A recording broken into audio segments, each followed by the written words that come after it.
Hello everybody out there in YouTube land. Ed here, ELH Scale Model Garage, and earlier today I posted up a video for my entry video for Woody Scale Model Garage's Rock and Roll on Wheels group build. And I mentioned in my description how all this blue paint on my hand and arm is from a project that I'm working on for the Model Club I'm a member of. Model Club is HAMS, that's H-A-M-S, Houston Automotive Modeler Society.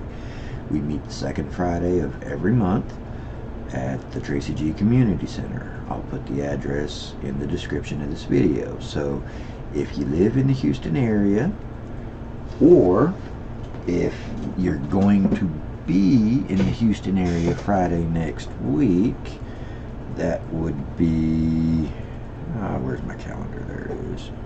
That would be the 12th. If you live in Houston area, or if you're going to be in the Houston area on July 12th, next Friday, bearing in mind that this is July 5th at 9:44 p.m., stop on by. Pop on in and say hi. We'd love to have you. If you live in the area and you've got a model kit or two that you might want to bring for a show and tell, go for it. If not, you don't have to.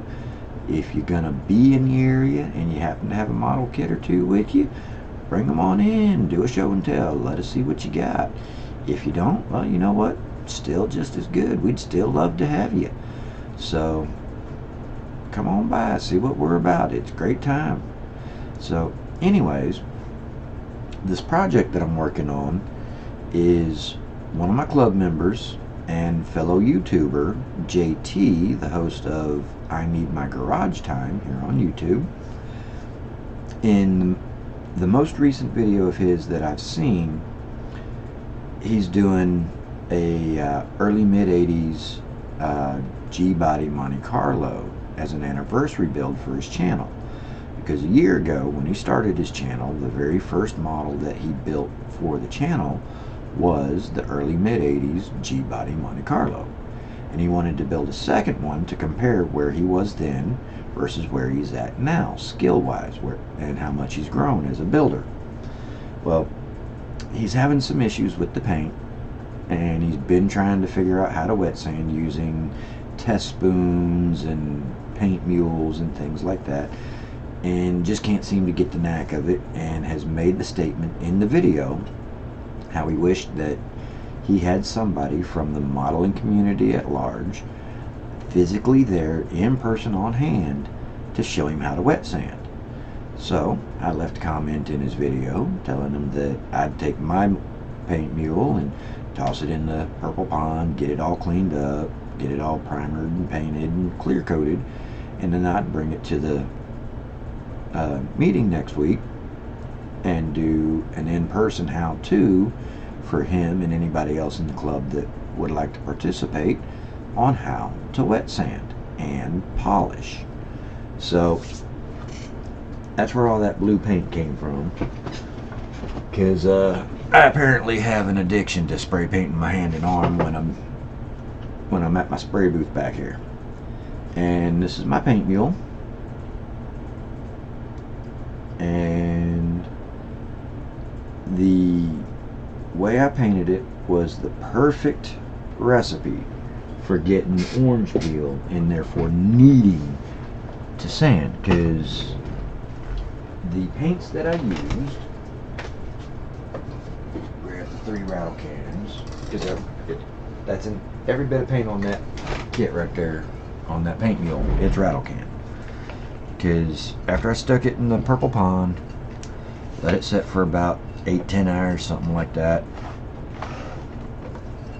brought the purple pond over, opened it up, grabbed my pond brush, got scrubbing on it while it was still physically in the pond, got all that extra paint up and off of it, took it to kitchen sink with the pond brush, scrubbed it some more under the running water, got it all nice and clean from that, set the body aside, brought the pond brush back in here, and then I It's hard. It's still out there at the kitchen. I grabbed my little Dawn water tub.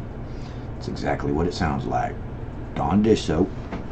You can see my bottle of it right there.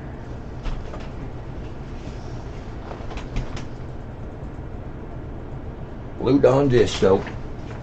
A little bit of water already mixed up with a little short nubby toothbrush for my Dawn water brush.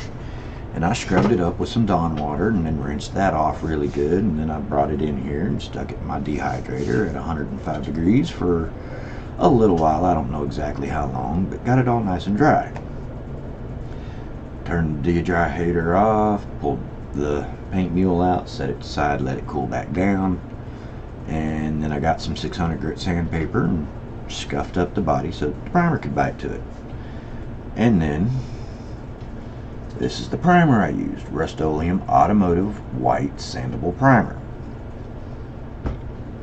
Shot it with the primer, let that dry, hit it with the 600 grit sandpaper to smooth it all down, cleaned up all the dust off the kit, hit it with a second coat of the primer, let that dry. 600 grit sandpaper again, sanded it down, got it all nice and smooth, cleaned it all up. Then I hit it with Rust-Oleum 2X Satin Lagoon. Got a pretty good little base coat on there and let that dry. 600 grit sandpaper. Cleaned it all up.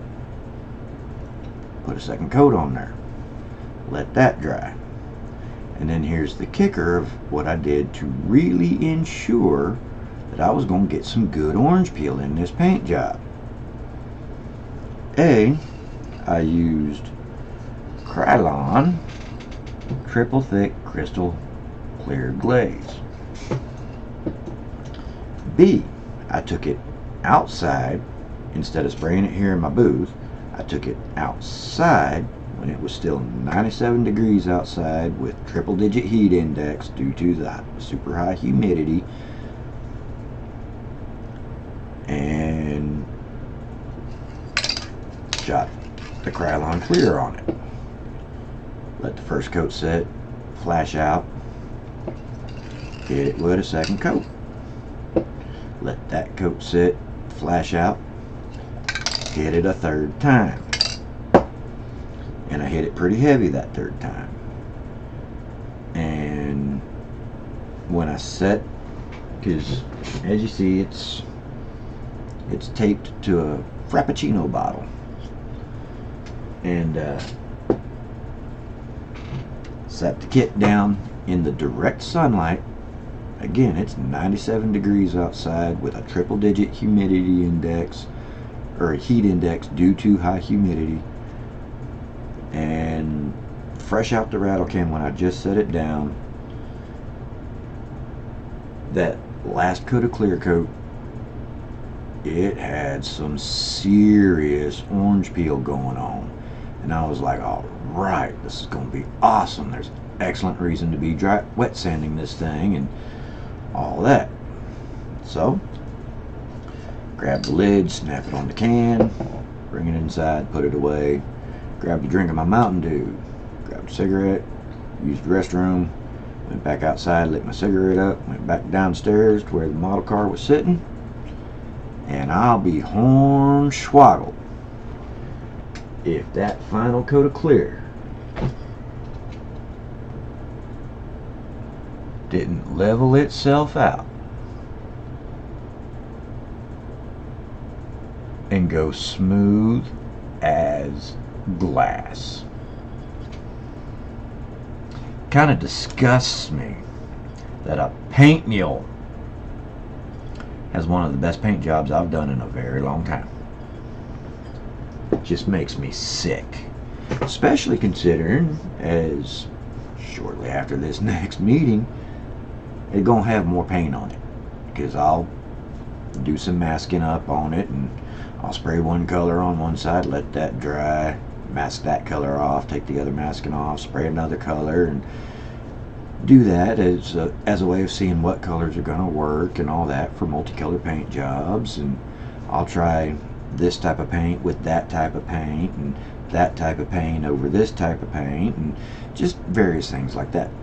The typical things that you do with a paint mule.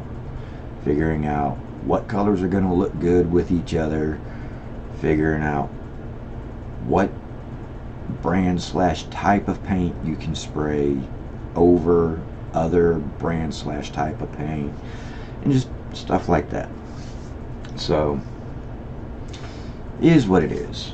Now, you may have noticed that little speck of cigarette ash on the roof there. I did that intentionally. I intentionally flicked my cigarette in such a way that a little bit of the ash got up in that still wet clear coat. I mean, I gotta have some sort of a justification for wet sanding it, right? So, but that's what all that's about, because again, apparently I am addicted to spray painting my hand and arm when I'm at my paint booth. And it don't matter if I'm using a rattle can or if I'm using my airbrush. Either way, if I'm at this booth, I guarantee I'm walking away with paint on my hand. I'm addicted to it. It's the only explanation. Get these guys put away right quick.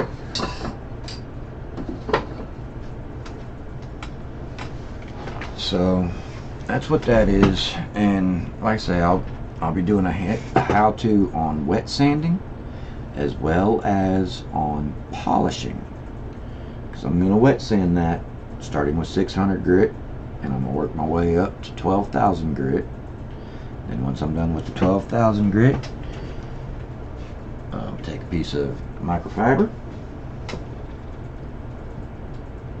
and I'm going to have my turtle wax rubbing compound. Put a little bit of that on there, put a little bit of this on this, and I'm going to sit there and work at it a little bit. And then when I get that cleaned off, I'm going to take a fresh piece of this and I'm going to use my turtle wax polishing compound. And I'm going to sit there and work at it.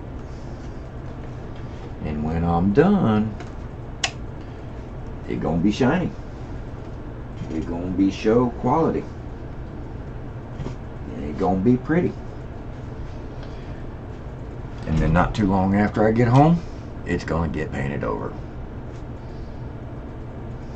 It's a paint mule, you know.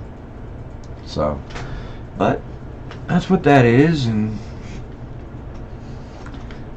I kind of had fun doing it. I mean, I do enjoy doing nice paint jobs. I mean, it's just part of building the model, so, you know. But I guess that's about all for this one. So whatever time of day it is, wherever it is you live when you see this video, whether it be morning, noon, day, evening, night, whatever, have a good one. And until next time, I'll be in the garage.